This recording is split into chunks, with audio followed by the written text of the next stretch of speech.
Annyeonghaseyo and welcome to Awful Advent, a countdown to 13 holiday horror movies for the 13 days before Christmas.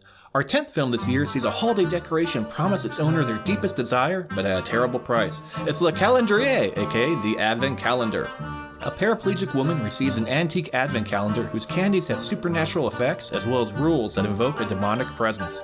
I loved this movie. Starting with the smallest thing was the use of the advent calendar as the source of the horror.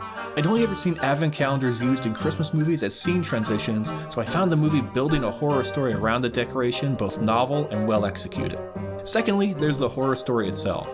The calendar promises its owner everything they want, as long as they follow all the rules, otherwise they die. So immediately we have echoes of Gremlins as well as The Ring. Once you invite the supernatural into your life, you have to follow all the rules or die. There's also echoes of The Monkey's Paw and the terrible cost that must be paid for a wish.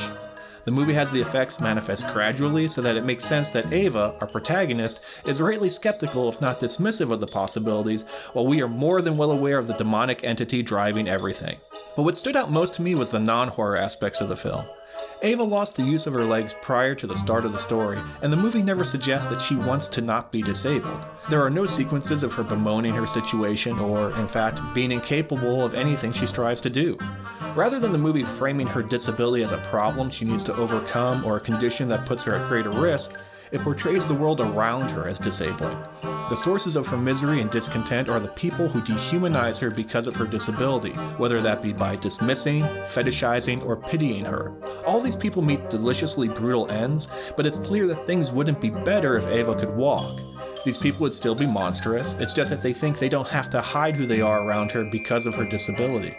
Sure, she'd like to have the use of her legs again. She lost something important to her when she lost that, but she's not presented as having any less quality of life because of her disability. Her disability is only a problem when other people make it one.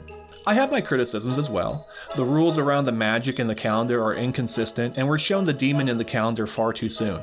However, its appearance paired with the box did have me calling this a very Hellraiser Christmas. Also, I'm willing to forgive inconsistent magic when the rules lead to such a nice final moment of horror. Obviously, I very much like this movie. However, content warnings for those who need them. The film features a scene of sexual assault as well as animal harm. I know those are things that can make someone nope right out of a picture, and I don't begrudge you that. With that said, 4.5 out of 5 cursed calendars counting Christmas candies. Tomorrow we keep the subtitles on to visit a frozen land and unearth the origins of the real Santa Claus. Until then, stay safe, stay inside, and stay spooky.